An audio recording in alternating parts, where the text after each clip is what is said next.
Nous sommes en Corée, prêts pour le départ. But du voyage, découvrir la réalité de la division coréenne. Pour la toute première fois, une équipe d'observateurs civils a l'autorisation de pénétrer la zone démilitarisée, la DMZ, séparant le nord du sud. Symbole de la division, ces secrets pourront peut-être nous livrer des clés pour l'avenir. Est-elle éternelle ou condamnée à disparaître ?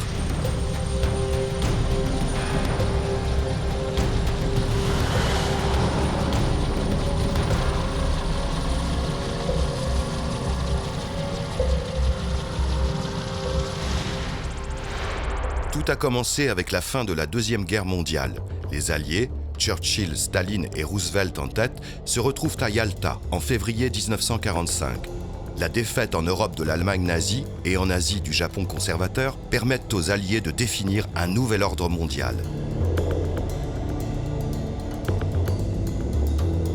Mais en avril de la même année, quand Truman reprendra la présidence américaine à la mort de Roosevelt, une nouvelle ère commence.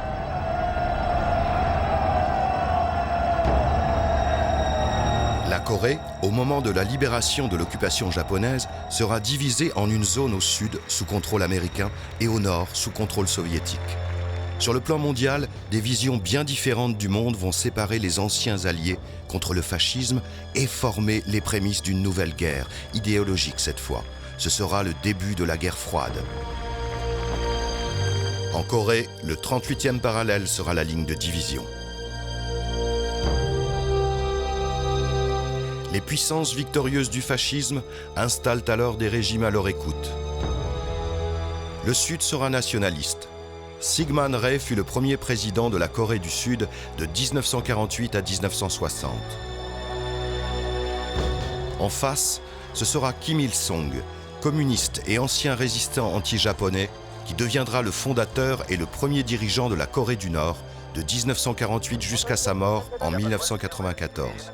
Les troupes soviétiques sont accueillies les bras ouverts à Pyongyang et participent à la formation d'une armée nord-coréenne puissante. Avec une armée bien supérieure en nombre et fort du soutien de l'Union soviétique, Kim Il-sung lance en juin 1950 l'offensive contre le Sud. Ce sera le début de la guerre de Corée qui durera 3 ans jusqu'à l'été 1953. Elle coûtera la vie à 1 million de soldats et autant de civils, victimes des bombardements.